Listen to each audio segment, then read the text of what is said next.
오늘 읽었던 본문에 있는 말씀을 보면은 성경에 거의 등장하지 않는 말이 언어가 기록이 되어져 있습니다. 14절의 말씀을 보시면 예수께서 보시고 노하시어 이르시되, 여러분 성경의 어느 구절을 보든지 간에 예수님께서 노하셔서 말씀하셨다는 부분은 지극히 찾기 어려운 부분입니다. 그런데 오늘 본문에 있는 이 사건, 이 말씀을 하시면서는 예수님께서 그냥 말씀하신 것이 아니라 노하셔서 말씀하셨다는 것입니다. 그러면 왜 예수님께서 이렇게 노하셔서 말씀을 하셨을까요? 13절에 있는 말씀에 보면 노하신 이유가 나옵니다. 사람들이 예수께서 만져주심을 바라고 어린아이들을 데리고 오매 제자들이 구직근을, 그러니까 사람들은 아이들을 데려와서 예수님께 와서 기도받기를 원했는데 제자들은 꾸짖었다, 못 오게 막았다는 것입니다. 그래서 예수님께서 노하셨다, 화가 나셨다는 것입니다. 여러분, 예수님께서 화가 나신 이유는 제자들 때문이었습니다. 제자들이 뭐 했다고요? 아이들이 오는 것을 막았기 때문이었습니다. 그럼 왜 예수님께서 아이들이 오는 것을 막는 것이 이렇게 화가 나실 정도로 그렇게 하셨던가? 오늘 본문 말씀을 보면 그 이유들을 하나하나 설명을 하고 있는데 하나 말씀을 드리겠습니다. 먼저 여기 사람들이 예수님이 만져주심을 바라고 아이들이 데려왔다고 하고 있는데, 여기 사람들이라는 단어를 원문에 보면은 아우토이스라는 말로 기록이 되어 있습니다. 이것은 아버지나 어머니가 데려오는 그런 아이들이 아니라는 겁니다. 여기 아우토스라는 말은 그들이라는 뜻인데, 그들이라는 건 이 단어가 포함되어 있는 것은 아버지나 어머니가 아이가 데려오는 것이 아니라 그들의 형이나 누나도 여기에 포함되어져 있습니다. 그러니까 어린 아이들이 어떤 사람이든지 간에 아버지가 데려오든지 어머니가 데려오든지 형이 데려오든지 누나가 데려오든지 간에 데려오는 그 종류, 그 사람들이 굉장히 많았다는 것을 우리에게 이야기해 주고 있습니다. 그러니까 아버지는 엄마가 데려오는 게 아니고 어떤 아이들은 형이 데려올 수도 있고 어떤 아이들은 누나도 데려올 수 있다는 것입니다. 여기에 언니는 왜 빠졌을까요? 제가 금방 형이나 누나는 데려오는데 언니 이야기는 안 하잖아요. 언니는 왜 빠졌을까요? 당시에 여자아이들은 데려오지 않습니다. 오늘 여기 계신 우리 여자분들 정말 복된 줄 아시기 바랍니다. 옛날에는 여자아이들은 예수님께 데려오지도 않았습니다.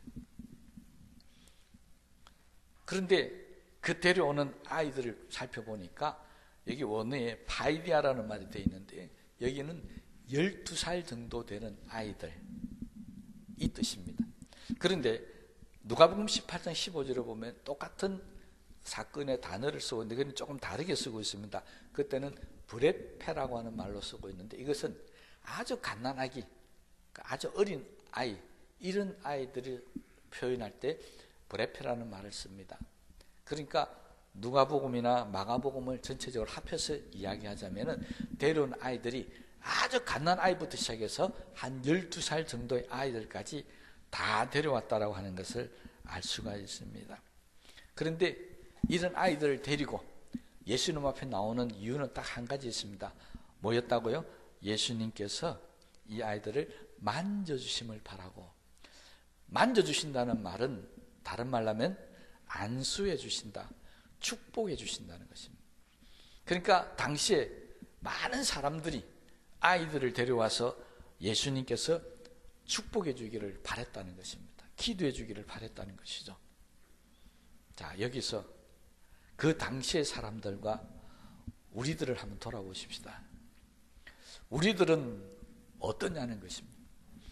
오늘날 많은 교회들이 아이들이 사라지고 있다고 합니다. 물론 출산을 안 하니까 사라지는 경우도 있겠지만은, 그러나 교회 다니는 성도들의 자녀들조차도 교회 나오지 않는 그런 현상이 각 교회들마다 막 일어나다 보니까 주일학교나 중고등부가 굉장히 힘들어하고 있습니다. 당시의 사람들은 어떻게 해서든지 아이들을 데리고 나와서 예수님 앞에 축복받기를 원했는데 요즘 우리들은 그렇지 않다라고 하는 것이죠.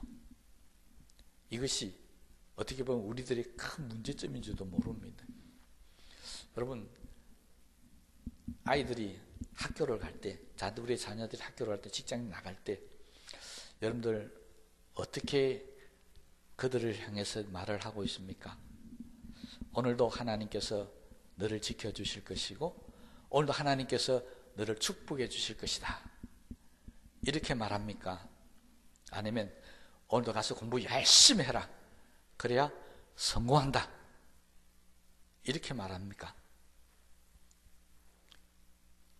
지죽은 듯이 조용한 거 보니까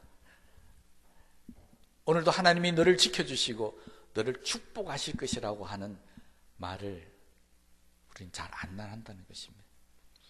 오히려 공부 열심히 해서 성공하라는 말은 너무 자주 하는데 정말 우리가 해야 할 말들은 안 하고 있다는 것입니다.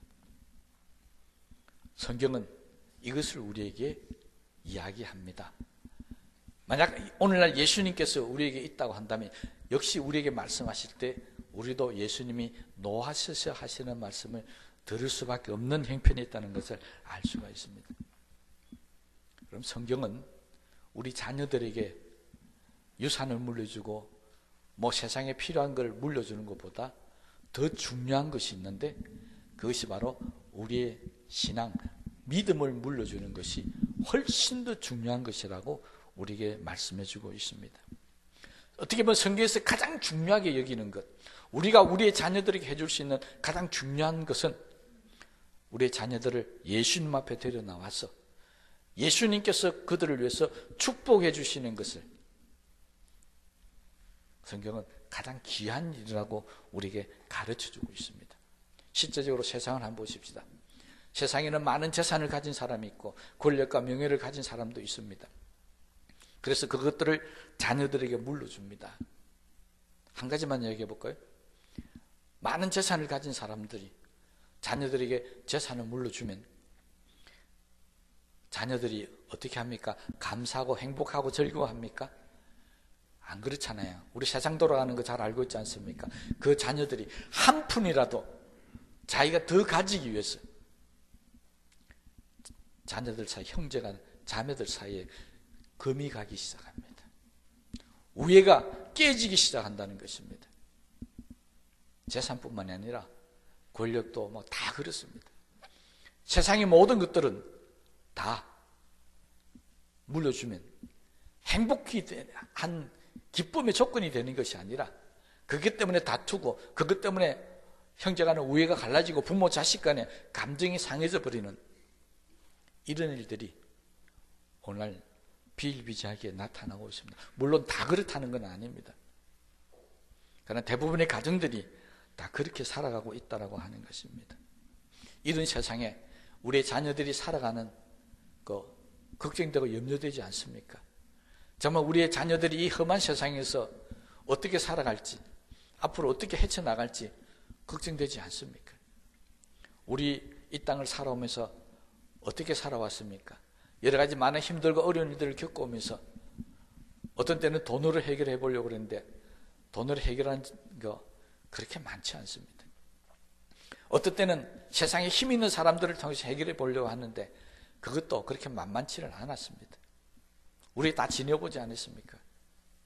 정말로 내가 힘들고 고통스럽고 아팠을 때, 좌절할 때 우리에게 필요했던 게 뭐였습니까?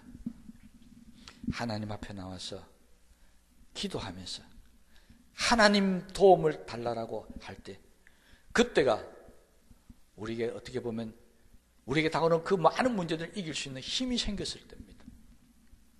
우리가 이미 경험해놔 놓고 우리 자녀들이 돈을 가지고 세상을 해결해 나가기를 바란다면 잘못되어 있다는 것입니다. 세상의 권력이나 명예를 갖고 우리 자녀들이 이 험한 세상 살아가면서 행복하게 살 거라 생각하는 거 잘못됐다는 것입니다. 우리가 이미 경험해봤지 않습니까? 우리가 경험해 본 바, 우리가 가장 행복하고 가장 힘이 되고 은혜가 되고 소망이 넘치실 때는 하나님의 은혜 속에서 하나님 앞에 기도할 때였습니다. 하나님의 축복을 받을 때였습니다. 그걸 우리 자녀들에게 물려줘야 한다는 것입니다. 그런데 우리는 지금까지 우리 자녀들에게 세상에 성공하면 행복한다라고 그렇게 잘못 가르치지는 않았습니까? 세상에서 돈을 많이 벌이면 세상에 편안하게 살 수 있다라고 그렇게 잘못 가르쳐 있지는 않습니까?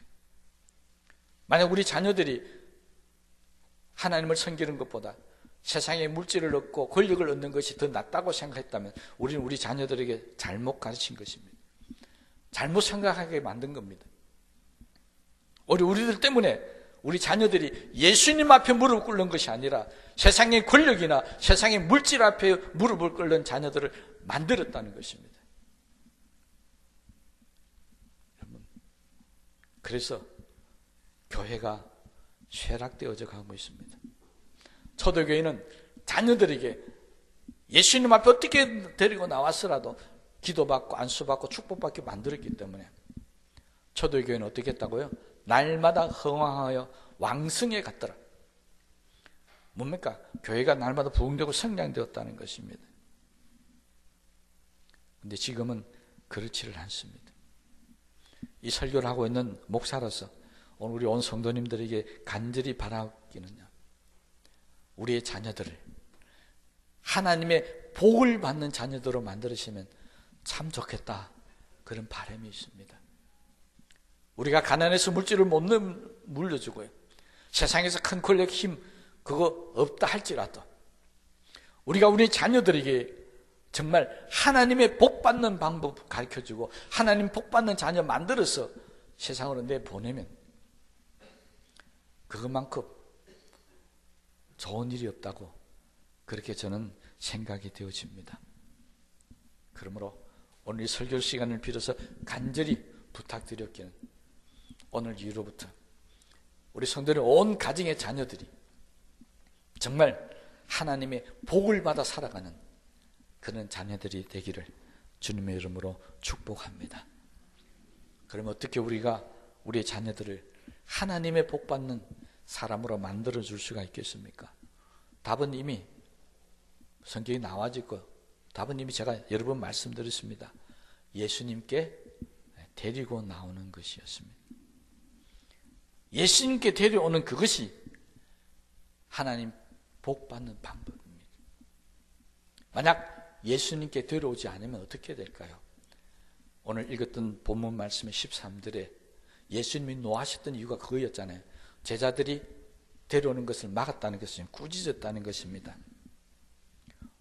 단 한 구절에 어떤 사람들은 예수님 앞에 데려오기를 원했고 제자들은 데려오는 것을 막았다는 것입니다.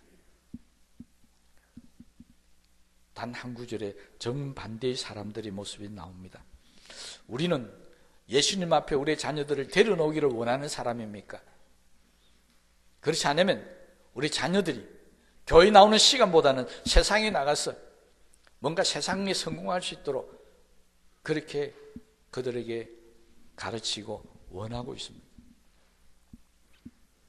우리 자신들도 돌아보면서 정말 하나님 앞에 복받기를 원한다면은 예수님 꾸짖었던 이 제자들의 모습처럼 살아서는 안 된다는 것입니다.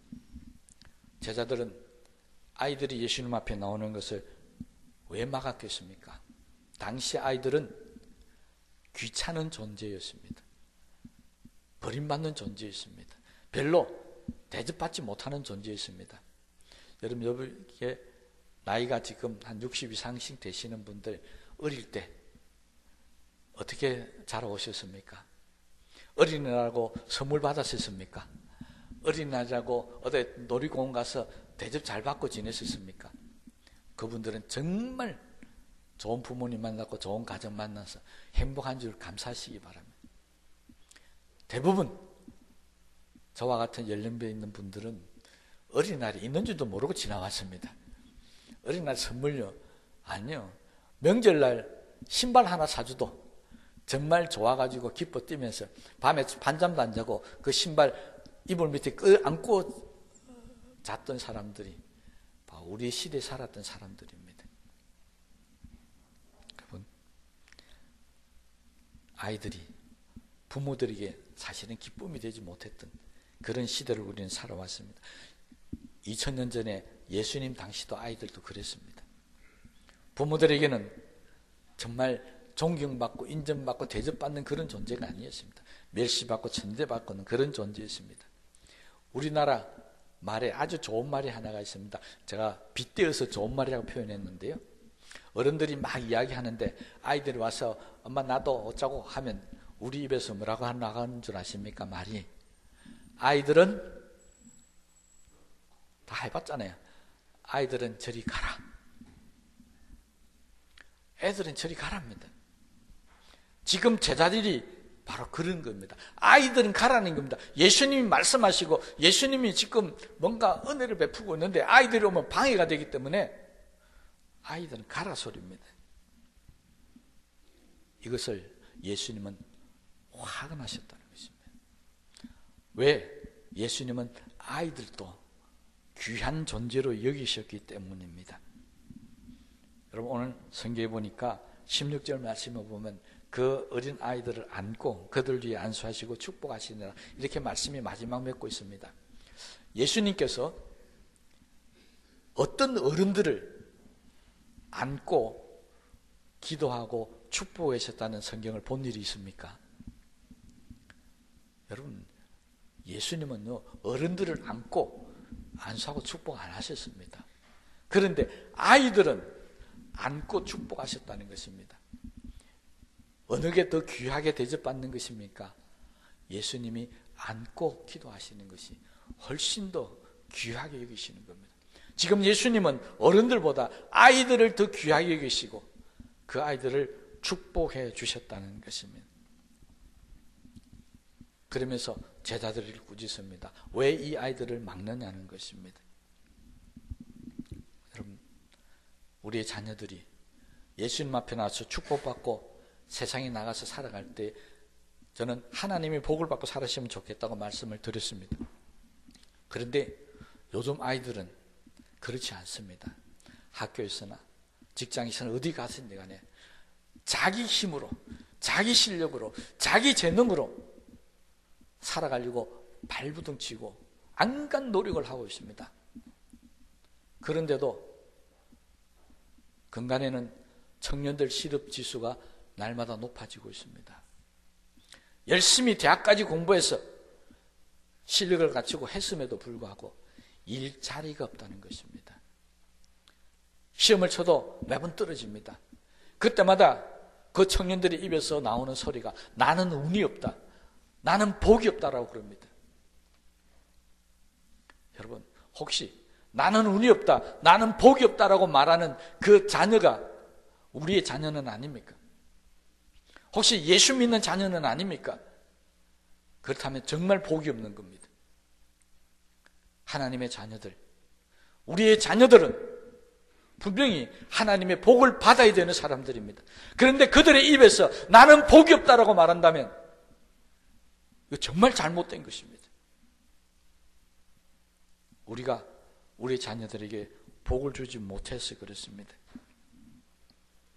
예수님은 아이들에게 축복하시는 분입니다. 제자들이 오는 것을 예수님은 용납하고 금하지 말라고 그랬습니다. 그런데 성경의 끝은 금하지 말라고 해서 끝나는 게 아니었습니다. 안수하고 축복하는 것이 끝이었습니다. 어린 아이들이라고 한 표현을 써서 이 말씀에 매듭을 짓고 있는데, 그렇다면 이 말은 무슨 말이냐니까 예수님 앞에 나오는 모든 어린 아이들은 다 예수님이 안고 기도해 줬다는 것입니다. 성경은 지금 예수님께서 하신 일을 그렇게 말씀하고 있습니다. 예수님 앞에 나오는 모든 아이들을 다 안아주고 다 기도해 주고 축복해 줬다는 것입니다. 여러분, 예수님 앞에 안기는 것만 해도 복을 받는데 얼마나 복이겠습니까? 예수님이 우리 아이를 안아주는 것만 해도 얼마나 큰 복이겠습니까? 상상해 보십시오. 그런데 그들을 안수하고 축복까지 해주셨습니다. 이게 얼마나 복된 일이겠습니까? 저는 이 말씀을 준비하면서 갑자기 우리 지연이 생각이 났었습니다. 제가 경주 와서 25년 동안 목회를 하면서 수많은 아이들이 우리 교회에서 태어났습니다. 수많은 아이들에게 이름도 다 지어줬습니다. 그런데 25년 목회를 하면서요, 제가 예배를 마치고 황대상에 딱 내려가서 나갈 때 저 뒤에서 걸음도 못 걷는 애가 삐득삐득 하면서 달려오면서 저한테 탁 안기는 아이는 딱 한 명밖에 없었습니다. 25년 동안 단 한 명입니다. 지금도 오늘도 예배 마치고 나가면 분명히 띠둥띠둥 하면서 달려와서 저한테 안길 겁니다. 여러분, 25년 동안 목회를 하면서 수많은 아이들이 자라서 여기 앉아있는 아이들도 있습니다. 섭섭할는지 모르지만 제 솔직한 심정을 이야기할게요. 저도 목사지만 인간이잖아요. 그동안 생기지 않던 마음이 생깁니다. 어떤 마음이 생긴 줄 아십니까? 탁 앉는 순간에 지난주보다 뭔가 몸무게가 또 가볍다고 느껴지면 어디 아팠나? 하는 걱정부터 마음에 듭니다. 딱 앉는 순간에 지난주보다 뭔가 몸무게가 묵직하게 느껴지면 지난 한 주 동안 잘 먹고 잘 컸구나 마음이 듭니다. 그러면서 어떤 마음이 드는 줄 아십니까? 한 주 동안 우리 지연이를 건강하게 해주신 거 감사합니다. 이번 한 주 동안, 앞으로 한 주 동안도 또 건강하게 지켜주십시오. 이게요, 기도하고 싶고 그런 게 아니고 솔직히 고백하는데 저절로 나옵니다. 왜 그랬을까요? 25년 동안 이런 일이 없었어요. 딱 한 명입니다. 그게 매주 요즘 일어나고 있습니다. 그래서 예수님 마음을 좀 이해를 했습니다. 예수님이 그 아이를 안을 때 어떤 마음입니까? 제 마음 같은 마음이 아니겠죠. 그래서 더 훨씬 아마 좋은 마음을 가지고 그 아이들을 안아주실까 생각합니다. 제가 아까 지연을 안고 뭘 생각하고 기도했다고요? 한 주 동안도 건강하게 감사합니다. 또 한 주 동안도 더 건강했으면 좋겠습니다. 그런 마음 가졌다 했잖아요. 그러다가 보니까 예수님은 도대체 이 아이들을 어떤 마음으로 안았을까라고 하는 궁금한 마음이 생겼습니다. 그래서 성경을 찾아보니까 불행하게도 없습니다. 아무리 찾아도 예수님이 이 아이들을 위해서 어떤 기도를 해주셨는지는 전혀 없습니다. 그것으로 봐서 아마 마음속으로 하셨던 것 같습니다. 그런데 저는 이것만은 확신할 수 있습니다. 예수님이 아이를 안으면서 축복할 때 이 아이가 부자가 되게 해 주시옵소서 라고 했겠습니까? 안 했겠습니까?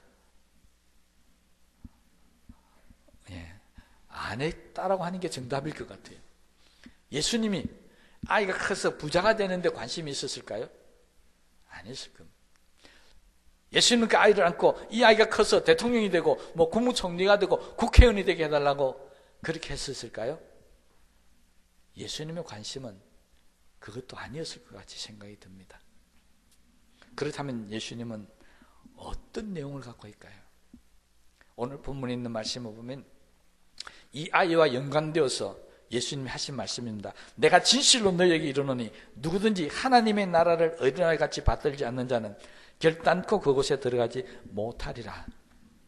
예수님은 이 아이를 안고 하나님의 나라에 대해서 제자들에게 가르쳤었다는 것입니다. 그렇다면 예수님께서 안았던 이 아이를 예수님이 어떻게 축복하셨을까요? 제가 짐작해보면 이런 겁니다. 성경이 없으니까 딴 데 가서 우리 목사님이 이게 진리다 그렇게 이야기하면 큰일 납니다. 제 생각입니다. 안고 그렇게 했을 것 같습니다. 이 아이도 하나님 나라 백성 되게 하시옵소서. 부자가 되라는 게 아니고요, 세상 권력가가 되라는 게 아니라 이 아이도 하나님 나라 백성이 됐으면 좋겠다고 아마 기도했을 것 같고요, 이 아이가 날마다 믿음 안에서 하나님 진리의 말씀을 잘 깨달아서 크시면 좋겠다, 그렇게 생각했지 않을까 하는 생각이 되어집니다. 하나 더 보태면 네가 자라서 천국에 올 때까지 내가 항상 너를 지켜주시고 보호해주겠다. 그렇게 아마 축복하지 않았을까 그렇게 생각이 듭니다. 왜? 예수님의 이 땅의 사역의 중심은 하나님의 나라였습니다. 이 땅에서 뭔가 크게 이루는 그것은 예수님의 관심이 아니었습니다. 그래서 15절에 이걸 밝히십니다. 누구든지 하나님의 나라를 어린아이 같이 이렇게 표현하신 겁니다. 여러분, 이때까지만 해도 예수님 제자들은 뭐 한 줄 아십니까? 왜 예수님께서 하나님의 나라는 이 아이와 같이 낮아지는 자라고, 이 아이를 섬기는 자라고 표현했겠습니까? 이때까지 제자들은 서로 누가 더 높아지는지 다투고 싸우던 때였습니다. 제자들의 마음속에는 다 내가 최고라고 하는 마음, 내가 최고가 되었으면 좋겠다는 그런 마음을 갖고 살았다는 것입니다. 그래서 예수님은 이 어린아이 같이 되라고 그렇게 가르치신 것입니다. 예수님은 하나님의 나라가 어른들로 채워지는 것이 아니고요, 어린아이 같은 자들로 채워지기를 원하셨다는 것을 우리가 발견해 볼 수가 있습니다. 여러분, 우리의 자녀들 하나님 백성 되기를 원하십니까? 우리 자녀들이 예수님의 축복을 받기를 원하십니까? 우리 자녀들이 예수님과 함께 영원토록 살기를 원하십니까? 그렇다면 우리도 하나님 앞에 데려와야 합니다. 예수님 앞에 데려와야 한다는 것입니다. 그래서 매 시간마다 하나님 주시는 축복의 음성을 듣고 하나님 축복하시는 그 말씀의 주인공이 되어야 합니다. 무엇이든지 구하는 대로 다 이루어주겠다. 환난 날 찾고 찾으면 만나게 해주겠다. 내가 너를 머리 될지언정 꼬리가 되지 않게 해주겠다. 이런 축복의 말씀들이 우리의 자녀들 가슴 속에 심어져야 한다는 것입니다. 그것이 바로 이 사람들이 어린아이들을 예수님 앞에 데려온 이유였습니다. 그러면 우리도 오늘 이 어린이날을 맞이하면서 우리의 자녀들이 정말 하나님 앞에 나와서 하나님의 복을 받아 살고 나중 하나님 앞에 갈 때는 정말 하나님 나라 백성으로서 하나님께 돌아갈 수 있는 그런 아이들이 되기 위해서 열심히 기도하시고 또 데려오시기를 주님의 이름으로 부탁을 드립니다. 성경은 바로 그걸 우리에게 강조하고 있는데, 그걸 막는 사람, 그걸 방해하는 사람, 예수님은 노하셨다고 그랬습니다. 그 말은 다른 말로 하면 책망하신다는 것이고, 조금 더 다른 말로 하면 심판하신다는 이야기입니다. 그래서 성경은 그렇게 말씀하고 있습니다. 한 영혼이라도 실족케 하면 차라리 그 목에 연자맷돌을 메고 바다에 던지는 것이 나으니라, 그렇게 말씀하고 있습니다. 내가 잃어버린 영혼이 우리 이웃이나 친구가 되어도 마음 아플 텐데, 내가 잃어버린 영혼이 내 자녀라고 한다면 이건 뭘로 마음을 표현할 수가 있겠습니까? 후회한들 무슨 소용이 있겠습니까? 우리가 천국 가기 전에 이 땅에 있을 동안에 어떻게든지 간에 애쓰고 힘써야 할 것, 우리 자녀들을 하나님 앞에 데려놓는 것입니다. 우리 꼭 기억하셨어요. 우리 자녀들을 하나님 앞에 데려놓아서 하나님의 복을 받게 하는 그런 저와 여러분 되시기를 주님의 이름으로 축복합니다. 우리 말씀을 생각하시면서 기도하십시다.